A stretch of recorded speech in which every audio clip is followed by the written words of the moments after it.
Well, we lost a lot of trees when those storms went through yesterday, but tonight we're going to single out one special tree in Edina.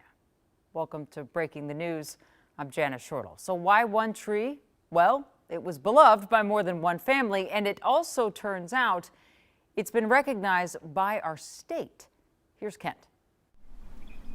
We're going to miss it tremendously. The loss of any really large tree 7 feet 3 inches. is hard to measure. That's the limb. Jesse Altringer says this was the second of two giant limbs that split off their massive white spruce this week. The first one gave way Sunday It went that way and took out the power line, during our extremely dry conditions. and it started 2 fires, one on our property and then a bigger fire down on our neighbor's. Fortunately, she says the fires were quickly extinguished, but yesterday high winds finished it off. I thought my husband was underneath it. She says her husband was gardening directly below, just minutes before it came crashing down. I was terrified for a second until I screamed and yelled for him and he came out of the barn. After their initial relief, they began to mourn a tree that meant a lot to many generations. It had a good life. We'll just honor it in other ways. It sounds like you're saying it was part of the family. It is definitely part of the family. And not just their own family. It is an awesome tree, uniquely shaped. That's what Mary Pepin said. The Pepin family owned this property for 150 years before Jessie and her husband bought it in 2011. We're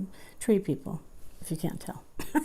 And the Pepins thought so highly of the tree This is the Minnesota Big Tree application, that they sent it to the state for measurement in the year 2000. second largest in Minnesota. It was a showpiece. A showpiece they desperately tried to preserve. It's the only big tree we watered. We have the water spikes that are about 4 feet long. You put them in the ground and you hook them up to hose. So the roots were getting water. It's just the inside of the tree. Like, how would you know that is dead? Though everything looked good up top and around the trunk during a spring tree trim in March, You can just pick pieces off. something was clearly wrong It's dry rot. beneath the surface. There's nothing there. There's no moisture in the tree. Which is why she now understands how lucky they were to enjoy it for so long. At least more than 150 years. It might be 200 or 300 years old. I don't know. We'll find out when we get to the bottom. And when the time comes to count its rings, they'll also count their blessings. My husband's a woodworker, so he's going to make some stuff out of that. Little reminders. I think you got a little bit to work with here.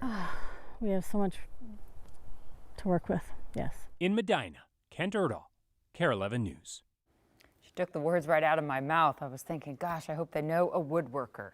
Well, if you have never heard of Minnesota's native big tree registry, I hadn't either. It is a real thing.